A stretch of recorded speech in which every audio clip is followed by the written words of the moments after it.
When Nina's BF banged a cheerleader in her bedroom on her 18th birthday party, to get revenge on him, she slept with his hockey team captain. Everyone knows Captain never have a second sex with the same girl.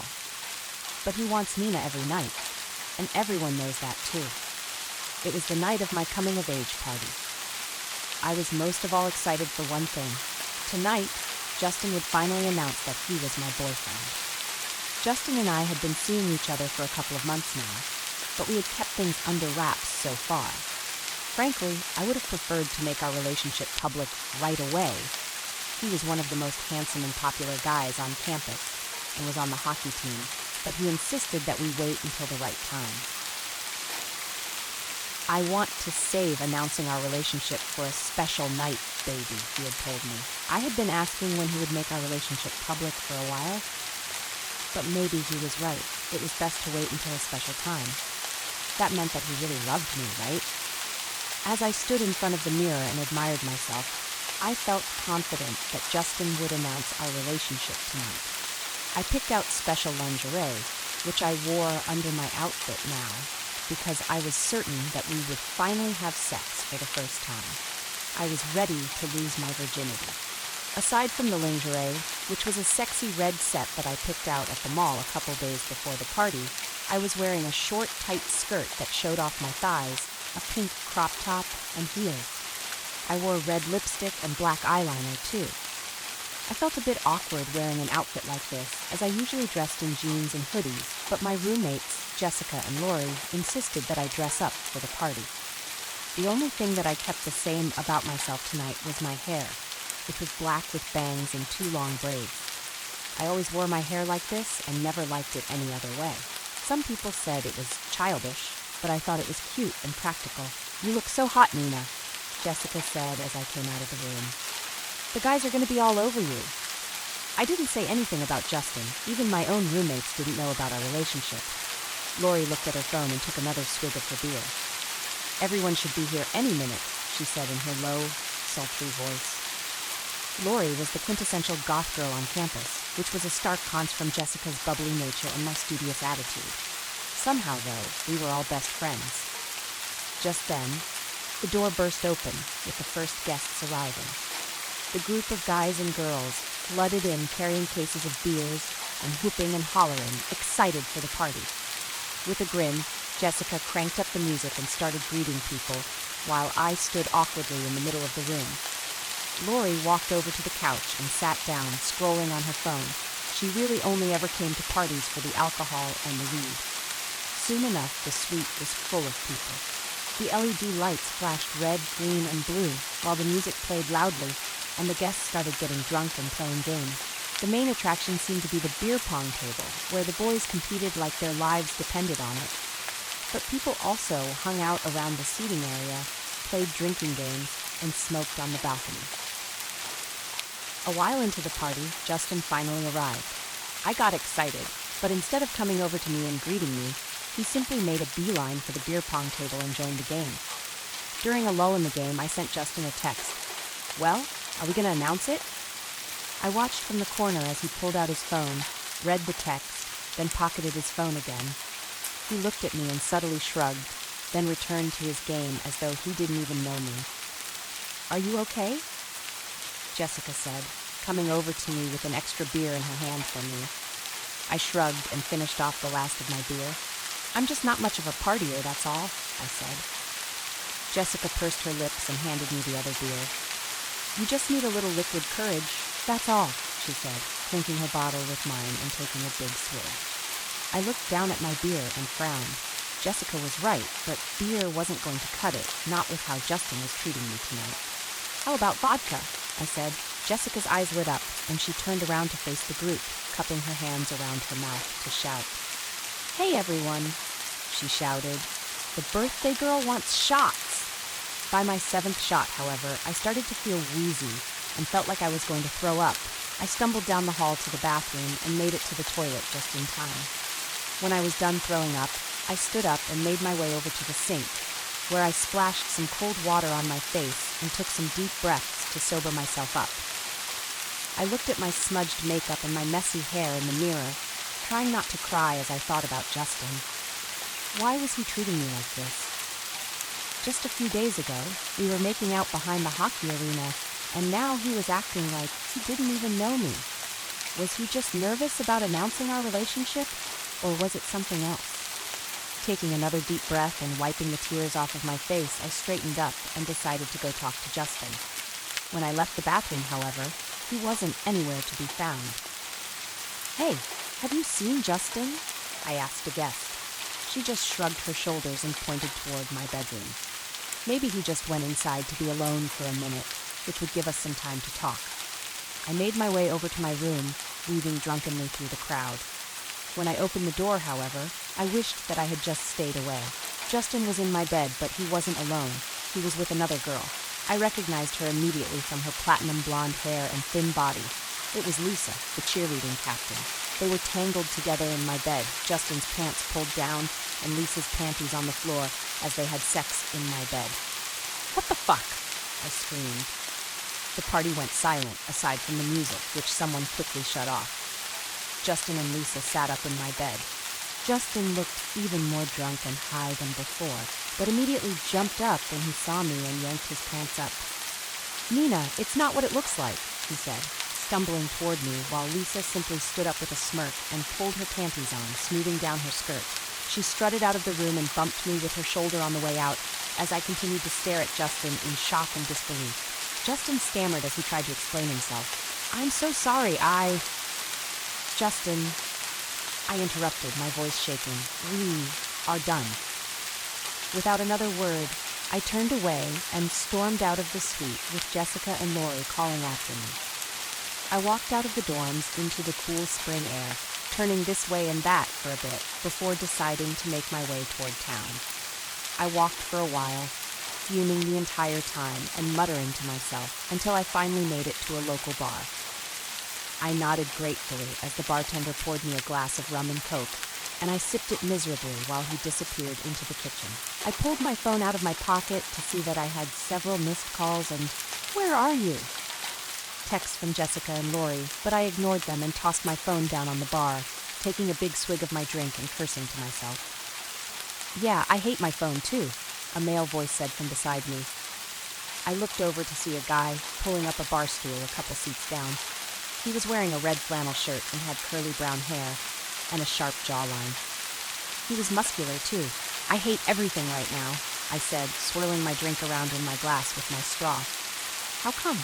The boy looked at me, and just then I came to a shocking realization. This was Enzo, Justin's hockey captain, the star of the school, every girl's dream boy. And he was sitting next to me in this quiet dive bar, talking to me. Enzo must have noticed the expression on my face when I finally recognized him, because he smirked and held out a napkin for me. "Your makeup is smudged." I blushed and grabbed the napkin from his hand, using it to wipe away my makeup while Enzo continued to stare at me. "Rough night?" he said once I finished cleaning up my makeup. "I guess you could say that," I replied. "You know," he said, his deep brown eyes studying my face, "you look better without makeup." His words made me blush even more. What were the odds that the hockey captain would be hitting on me on the night of my birthday, right after my boyfriend had cheated on me? "Do you treat all the girls like this?" I said suddenly, surprised and embarrassed at my own question. It must have been the alcohol. Enzo simply smirked again and finished the last of his drink. He reached forward and brushed a bit of hair out of my face. "If you're so intrigued by how I treat girls, why don't you come see it for yourself? I live in Dorm B, 4th floor, room 409. His voice was low and sultry, and as we leaned closer together, I felt my breathing become slower and more aroused. I frowned then and pulled away. I needed comfort tonight, but not that sort of comfort. "No way," I said, crossing my arms. "I know your reputation. You're a player. So what if I am?" Enzo murmured. "It's your decision, but my room is open to you all night. You can just walk right in. No need to knock."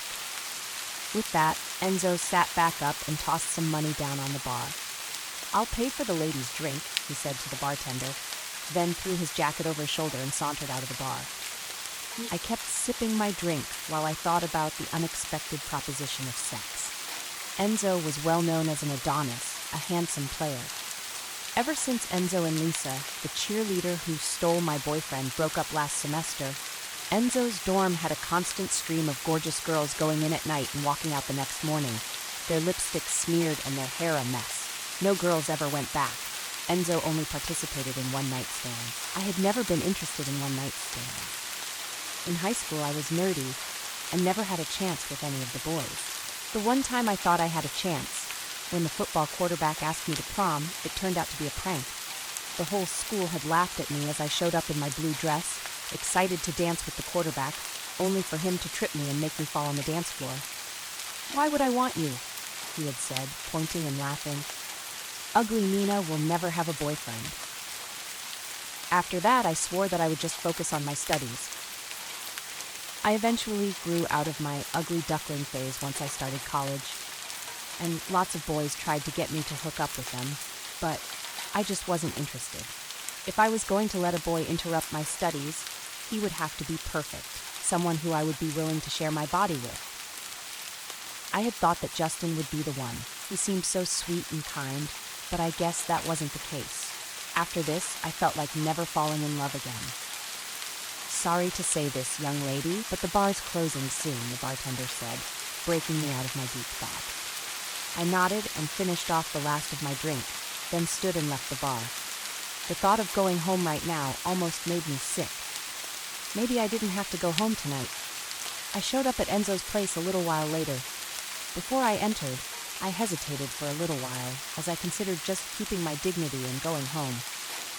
But I was all dressed up tonight with expensive lingerie, and besides, with Justin and Lisa's double betrayal, what would be a better way to get back at them both? Taking a deep breath, I turned the knob and entered Enzo's dorm. He was sitting on the couch when I entered, as though he had been waiting for me. "Changed your mind, eh?" he said, standing and crossing the room toward me. He was much taller than me and muscular to boot. This close, I could smell his cologne. It made my panties wet, almost like a pheromone. "So," he said, "what changed your mind? I thought my reputation scared you." "I just could use a little comfort," I said. Without saying anything, he leaned down and cupped my chin with his hand. He kissed me deeply, his tongue exploring my mouth in a way that Justin's never had. After we kissed, he wrapped his arms around my waist and picked me up. I wrapped my legs around him as he carried me to the bedroom. Our lips smacked together the whole way there. I bit his lower lip, which caused him to groan, and when we entered his dimly lit bedroom, he slammed the door behind us and laid me down on the bed. I was trembling, but there was something surprisingly gentle about Enzo's touch. I had expected a careless brute who only cared about getting himself off. But as he leaned over me and slid his fingers down my panties, I realized that my assumptions were wrong. Enzo kissed and licked my neck as he rubbed my clit, letting his fingers get wet with my juices as I moaned into his mouth. He pulled away briefly to remove his hand from my panties and let me taste myself off his fingers, then returned to touching me. Before he entered me with his fingers, however, I grabbed his wrist and stopped him. "I should tell you that I'm a virgin," I whispered. Enzo was silent for a few moments. I was worried he wouldn't want to continue after learning this about me, but then he merely smirked. "I figured," he replied, leaning down to nibble my ear. "I'll be gentle with you." I let out a loud moan, arching my back as he let his long, thick fingers slide into me. He slid them back and forth, going faster and faster until I was soaking wet and moaning loudly. I kissed and bit his neck as he fingered me and moaned into his skin. When he was finished pleasuring me, he removed his hand from my panties and looked me deeply in the eyes while he unbuttoned my skirt. I was still trembling, partially from nerves and partially from the tingling in my body. "Lingerie, huh?" he whispered, sounding somewhat amused when he saw my lacy panties. I blushed. "Since you went to all that trouble, why don't you give me a show?" Still blushing, I stood and began to nervously remove my clothes. I removed my top first to reveal my breasts, which practically spilled out of the top of my bra, then slipped off my skirt to reveal my waist and thighs. I could see Enzo's erection straining in his gray sweatpants as he bit his lip. When I saw his huge erection, I knew that I wanted him. Saunter over to the bed, I pushed on his chest and pushed him down onto the mattress. I reached down and stroked his cock over his pants before sliding my hand inside and gripping it, feeling its warmth and girth in my small hand. He let out a groan as I stroked up and down his cock with my hand. I pulled my hand out and slid down his sweatpants so that I could see. Enzo must have seen the surprise on my face when I saw how big he was, because he chuckled and propped himself up on his elbows. "Scared?" he said. I shook my head, licking my lips. "Can I taste it?" I whispered, to which he nodded, his dark eyes fixed on mine. I opened my mouth and took his cock inside, slowly working my lips and tongue up and down the shaft. It was awkward at first. I had never done this before, but the sounds that Enzo was making told me that I was doing a good job. We laid naked together beneath the sheets, our limbs tangled together. Enzo spit on his hand and rubbed it along his shaft, pressing the head against me to go inside. I flinched at first, but Enzo reassured me that it was okay. "I'll be gentle. I promise," he whispered into my ear, his breath hot on my neck. When it was over, Enzo and I laid in bed for a minute before he got up and put on his underwear. I sat up, feeling both heavenly and ashamed of myself, and pulled my panties on. There was something different about Enzo now that we had had sex. His body language seemed more wild and dominant, and when he looked at me, his pupils were dilated. His eyes almost seemed like a different color. He smiled at me then, and his teeth were sharp and glistening. My heart started to race as I felt like he was a wolf, and I was his prey. Swallowing, I stood and put the rest of my clothes on. "See you around." Before Enzo could reply, I rushed out of the bedroom and left the dorm. What was that look he gave me? Why did he look so feral? It was almost 4 o'clock in the morning by the time I finally returned to my dorm. Jessica and Lori were already asleep in their rooms, judging from how dark and quiet everything was. The suite was a mess from the party, and we would no doubt be spending the next day cleaning, but I was too hungover and tired to care at the moment. It appeared as though Lori and Jessica must have changed my sheets for me, though, which I would have to thank them for in the morning. I wouldn't have been able to sleep on the same sheets that Justin and Lisa had sex on. As I laid in bed trying to sleep, I was kept awake by my regrets. Had I just given my virginity to a mere stranger, a playboy, all to get revenge against Justin and Lisa? I had never been so impulsive like this, especially when it came to love. Right now, I felt embarrassed and ashamed of this blunder. Enzo was incredibly attractive, and the sex was wonderful, but right now, I just wanted to forget about it.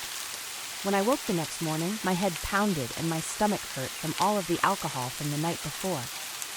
I groaned and rolled out of bed, ignoring my appearance as I stumbled into the kitchen in my oversized t-shirt and shorts. I just needed some coffee. "You know, you could have at least told us where you went last night," Lori said from her usual spot at the kitchen island. She had a cup of coffee in front of her and was reading A Portrait of the Artist as a Young Man. "I'm sorry," I replied, my face turning red as I remembered what happened after the party. "I just needed to get out." "Why didn't you tell us that you and Justin were a thing?" Jessica suddenly said, emerging from her room with a towel around her hair while she wore a fluffy pink robe and bunny slippers. She folded her arms and glared at me, pushing out her lower lip in a pout. I hung my head low as I poured myself a cup of coffee. I tried to hide it as the tears started to well up, but it was no use. Jessica rushed over to me and wrapped her arms around me while Lori watched with a sorry expression on her face. "I'm sorry," I said between sobs. He told me he just wanted to wait until the right time to make our relationship public. I thought he was just being a gentleman. "Men are trash," Lori replied. "Most of them anyway. Don't beat yourself up over it. You can do way better than Justin Thurlow." Jessica nodded and rubbed my back, agreeing with Lori. "Yeah," she said. "Screw boys. You're smart and hot and you're going to be a doctor. Who needs boys? Come on, let's go get some breakfast." Jessica and Lori were right. Boys were just a waste of time, and I had more important things to think about. I changed into my usual jeans and hoodie, brushed and braided my hair, and went with my roommates to the dining hall. "Oh my God!" Jessica exclaimed as we approached the dining hall. She squealed and pointed at none other than Enzo coming out the door. Jessica's excitement garnered the attention of other nearby girls, who also squealed and waved as Enzo approached. I grabbed my hair and used it to shield my face. I just wanted to shrink down into myself. Why did I have to run into Enzo right now, the morning after we had a one-night stand? To make matters worse, he approached us and stood in front of us. Even Lori seemed a bit excited at his presence. Did he even remember our night together, or was he confused by how strangely I was acting? "Hi, Enzo," Jessica said, twirling a bit of her blonde hair around her finger. "Are you excited for the homecoming game today?" I kept my gaze fixed on the ground, letting my bangs fall into my face, but I could feel Enzo's stern gaze on me. "Yeah," he replied, "although it's not as exciting when we always know we're going to crush the other team. I hope they put up a good fight." Jessica giggled like a giddy schoolgirl. I took a chance and glanced up, hoping to see Enzo walking away, but was met instead by his strong gaze fixed on me. He looked far less animalistic now. Maybe his appearance last night was just a trick of the light or a result of the alcohol. Enzo had his arms folded across his muscular chest as he looked at me. He looked almost disapproving. Was he upset that I walked out on him last night? It hardly seemed likely, given his reputation, but my heart still ached a bit. "You ready for practice, Enzo?" Another guy said, striding up to us. He looked Jessica up and down hungrily, then glanced at me before looking at Enzo. Enzo nodded and stuck his hands in his pockets, his brown eyes still on me. "Yeah, let's go." Later that afternoon, after we had cleaned up the dorm, I was in my room studying for an upcoming biology exam when Jessica came into my room. She was wearing a pleated pink miniskirt, a fuzzy white sweater, and white sneakers with leg warmers. She had a full face of makeup on, and her hair was curled perfectly. "Oh my God, you're not ready yet?" she said, storming over to me and snapping my book shut unceremoniously. "Hey," I said, throwing my pen down on my desk. "I was studying." "Studying can wait," Jessica replied. "Come on, let's go to the hockey game. I heard some rumors that Enzo is planning on using some new moves." My heart leapt up into my throat. "I'm not going," I said, opening my book up to the page I was on. Jessica clearly didn't like my response because she stamped her foot on the ground angrily. "Aw, come on," she whined. "You're not really going to make me go alone, are you?" I didn't have the heart to tell my friend the truth about where I was last night. If she knew that I slept with Enzo, she would be heartbroken. Jessica had been pining away for Enzo since our first semester. He had never given her too much attention, but still she went to all of his games, cheered him on, and even watched all the live streams of his tournaments online. She always talked about how he was a genius, how his physical abilities were godlike, how he easily won every game he competed in. "Come on," Jessica whined again. "Please? For me?" She batted her eyelashes and stuck her lower lip out. I sighed and closed my book again, rubbing my tired eyes. "All right," I replied, although I really just wanted to hide in my room and never see the star hockey player again. "I'll go, but you owe me." Jessica grinned and pranced out of the room while I got ready. I wanted to blend in, so I just wore a hoodie with the university logo on it and jeans. Jessica seemed a bit disappointed in my outfit choice, but didn't say anything as we made our way to the hockey arena. The whole way there, Jessica prattled on about Enzo. "His body is just so perfect," she said. "All of those muscles just make me want to bite him." I hated to admit it, but hearing Jessica talk about Enzo made the memories of last night come flooding back. His muscular body, the way he touched and kissed me, how he felt inside of me, it made my body tingle. I tried to shake the thoughts out of my mind the best I could as we got in line to enter the arena, but I just couldn't. The feeling of Enzo's strong eyes on me as we laid in bed together, our limbs intertwined, was burned into my memory. I only hoped that I could leave this game without being seen by Enzo or Justin. We entered the arena, which was already packed full with excited students. Half of the arena was reserved for our university, while the other half was reserved for the other university. Our school colors were burgundy and gold. The other university was blue and black. "Let's find a good seat," Jessica said. I followed her up the stairs. Then we shimmied between rows of seats toward a couple of empty spots. Once we had our seats, I could hear the conversation between other girls around me, their talking points mostly centered around Enzo. "Do you think he'll make us win again?" "Of course. Enzo always plays perfectly. I feel so lucky just to be attending the same university as him." I cringed a bit at the conversation and scrolled on my phone while I waited for the game to start. Beside me, Jessica pulled out a pair of binoculars and started scouring the ice rink. I can see the cheerleaders performing an energetic opening dance on ice skates before the game, with Lisa in the lead. She looked dazzling in her skimpy uniform, with her perfectly tanned legs and platinum blonde hair pulled up into a high ponytail with a bow. She waved her pom-poms around to hype the crowd up. Looking at the girl who stole my boyfriend made me sick. I had never been much of a sports fan, but the way the crowd was getting excited made me excited too. As the hockey players skated out onto the rink, some of them skated up to certain cheerleaders who were their girlfriends and kissed them publicly. I could see Justin and Lisa exchange glances. Justin had never brought me to his games, even though we had been dating for a couple of months. When I did go to his games, he never paid any attention to me until after. I thought that he was just shy at the time, but now I knew that he just didn't want Lisa seeing us together. "Don't pay any attention to Justin," Jessica said, handing me the binoculars so I could see better. "He's not worth your time." I took the binoculars and peered through them. For some reason, I searched for Enzo.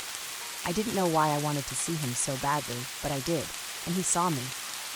Somehow, despite the thousands of students in this massive arena, Enzo looked directly at me. It was as though he had a sixth sense, like he knew exactly where I was without even having to think. Even from here, I could see the hint of wildness in his eyes from the night before, like I was his prey. I quickly gave the binoculars back to Jessica as my face turned red. Enzo turned away and skated out to the middle of the rink, skating around in circles and pumping his hockey stick in the air while the crowd cheered. All around me, girls screamed and swooned, while guys whooped and hollered.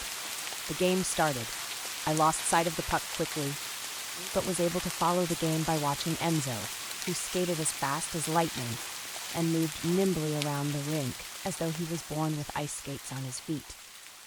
He would perform quick moves with his hockey stick to fake out the opponents, hitting the puck between their legs to one of his teammates before zooming away. He moved so quickly that he was almost like a flash. For some reason, it seemed almost supernatural to me, but no one else seemed to notice, so I figured that it was just in my head. Soon, the opponents became frustrated and aggressive. One player in particular, I think he was the captain of the other team, started following Enzo closely and trying to trip him up. "Come on, Enzo," Jessica shouted. "I hope he doesn't get hurt," another girl said from beside me, sitting up in her seat to see over someone in front of us.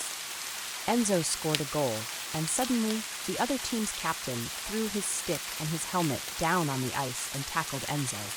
The crowd gasped as they tussled on the ice. The other player threw punches at Enzo, while Enzo only blocked and dodged, clearly not wanting to hurt the other player.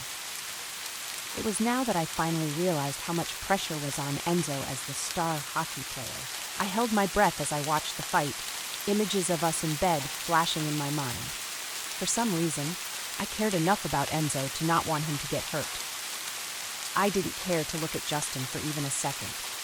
The referee blew his whistle and broke up the fight. The crowd cheered as Enzo stood and put his helmet back on, covering his curly brown hair. The other player was put on the bench for his behavior, and the game continued with a penalty for the other team. During halftime, the cheerleaders returned to the rink and began their halftime show. "You hungry?" I said to Jessica. She looked at me and shrugged, too involved in her conversation with another girl about how hot Enzo looked dodging the unsportsmanlike competitor during the fight. As long as I had known her, Jessica always had an easy time making friends. I didn't mind it because I was more introverted and appreciated the fact that she usually took control of all of the socializing at things like this. I stood and shimmied out of our row, then went down the bleachers toward the food stands. My stomach was growling, and the smell of soft pretzels was making me even more hungry. "One soft pretzel, please," I said to the vendor. "And a water, too." I handed my money to the vendor and waited for my pretzel. Just then, I felt someone watching me and turned around to see none other than Enzo. He was standing with his teammates by the side of the rink as they rested and drank water, but he was staring right at me. His brown eyes almost glowed. My heart started to race as I found myself unable to break away from his strong gaze. Something about him made me want to walk over to him as if I was in a trance. "Miss, hello?" The vendor broke me out of my trance. He was holding out my pretzel and my water.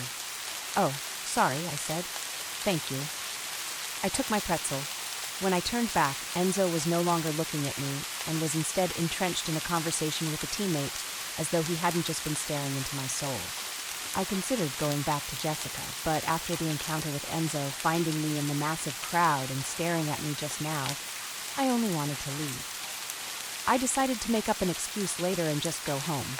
Jessica had made some friends already and probably wouldn't even notice my absence. She could fill me in on the results of the game later. I left the arena, tossing my uneaten pretzel in the trash on the way out, as my stomach suddenly felt too sick to eat. The cool autumn air was a bit of a relief as I walked back to the dorms, although I still felt stifled like I was being watched, or hunted. How was Enzo able to spot me in the crowd like that? And why did he always look so animalistic and hungry when he looked at me? I had never heard any of his many other flings complain of such a thing, so maybe it was all in my head. It had to be. Why else would Enzo seem like such a predator? Just as I thought, Jessica came home an hour later with a frown on her face. "Where did you go?"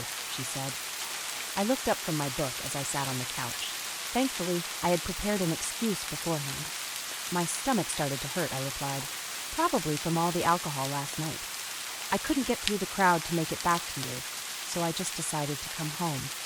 Jessica let out a sigh and walked over to her door. "I hope you're feeling better now at least, because there's a party at the fire pit later since we won the game. And don't even think about saying no. You have to put on a sexy outfit and show Justin what he's missing." With that, Jessica disappeared into her room, presumably to get ready for the party. I sent Lori a quick text. "Is where you at? You going to that party later?" A few minutes later, Lori replied, "Yeah, I promised Jess." I put my phone away with a sigh and closed my book. It was already 7 o'clock, so the party would probably start in an hour or two. I decided to shower and change. For some reason, as I got ready, I found myself actually caring about looking good. But not to make Justin jealous. I wanted to look good for Enzo. Jessica, Lori, and I made our way to the party around 9 o'clock. It was located outside about a mile into the woods behind the school. It was an old campground from the 1970s with several little cabins, which had been cleaned up and repurposed by the students here for generations to use for, well, you know. At the center of the circle of cabins, there was a large fire pit where a huge bonfire was already burning and loud music was playing. As we approached, I could see rambunctious boys whooping and throwing beer cans into the fire and flirting with girls. Alongside the fire, guys and girls danced and grinded on each other to the music. "Like a bunch of monkeys," Lori grumbled. She had her hands stuffed into her pockets and had her hood pulled up. Almost as soon as we arrived, she pulled out a joint and wandered off to go sit and smoke by herself. Jessica and I had become used to this by now and didn't mind our strange friend's loner nature. "You look good, by the way," Jessica said, nudging me with her elbow. I had picked out a short black dress with tights and boots and wore a leather jacket on top. I still had my hair in braids, but I put on a little eyeliner and lipstick. Hopefully I wouldn't cry tonight. "Thanks," I replied. "You too." I walked over to a cooler nearby and grabbed a beer while Jessica stopped to flirt with a drunk guy. I took a sip and looked around as I tried to decide whether I wanted to join the dancing or sit by myself. As I stood there, trying to decide what to do, I overheard what sounded like angry voices coming from inside one of the cabins. I was nothing if not a bit nosy, and nonchalantly walked over to the cabin, pretending to look at my phone while I eavesdropped. "Listen, I think I made it pretty fucking clear that I was just having fun." I recognized that voice immediately. It was Lisa. And with her was none other than, "I broke up with my girlfriend for you. You said we would get together." "Justin," I heard Lisa scoff. "I never said that," she replied. "Besides, you knew what you were getting into. Why would I make things exclusive with you when I could pick any guy I wanted?" "Ugh, you're pathetic." "Oh yeah, any guy, huh?" Justin said. "How about Enzo then? Everyone knows you're still pissed that he broke up with you. So why don't you go out there and ask him to dance since you've apparently got the pick of the litter?" I heard the sound of stomping across floorboards, and then the door swung open. Lisa looked down at me from the top of the steps with a smirk. If you're gonna eavesdrop, at least don't make it so fucking obvious, she said, then flipped her hair over her shoulder and jogged down the steps. I followed her with my gaze all the way to the fire pit, where Enzo was standing and drinking while a group of girls, Jessica included, fawned over him. Hey Enzo, Lisa said in a sing-song voice, her ponytail bobbing as she sauntered up to him. Most of the other girls at this university wouldn't dare walk up to Enzo so nonchalantly with so many girls around him, but seeing as Enzo and Lisa used to date, it wasn't entirely unexpected of her. Hey, Enzo replied. Much to my surprise, his eyes flickered to me briefly over Lisa's shoulder.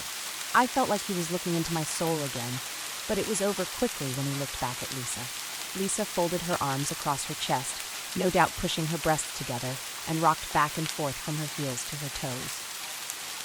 Want to dance? She said. I haven't had a dance partner yet tonight. Enzo frowned and took a swig of his beer, looking Lisa up and down. Around them, people began to watch the scene. We broke up ages ago, Lisa, Enzo said. Lisa dropped her hands to her sides and balled them up into fists. "Aw, come on," she said. "You can't tell me you don't miss this." She gestured to her body, which was still dressed in her tight cheerleader uniform. Enzo simply shrugged and returned to his conversation with the other girls, as though Lisa wasn't even there. With a huff, Lisa stormed off. When she was gone, however, his gaze traveled over to me once more and fixed on me. His eyes almost seemed to glow again, and I felt afraid all of a sudden. I involuntarily dropped my beer and quickly walked away, making for a spot behind one of the unoccupied cabins. I just needed a few minutes alone, and then I could return. Hopefully Enzo would have his eyes set on another girl by then. "Hi, Nina." I practically jumped out of my skin at the sound of Enzo's voice behind me. I whirled around to face him, blocking the light of the fire with his huge body. He looked somewhat menacing in the darkness. Something else occurred to me, though. When we met at the bar, we had never exchanged names. How did he know my name? Wordlessly, I tried to step around him to go back to the fire, as this whole interaction made me feel uneasy. However, Enzo blocked my path and folded his arms. "Why are you avoiding me?" he said, sounding a little hurt. I stopped and bit my lip, peering around him to see Jessica dancing by the fire with a new boy. "I'm not avoiding you," I said. Enzo sighed and unfolded his arms. "It sure seems like it," he replied.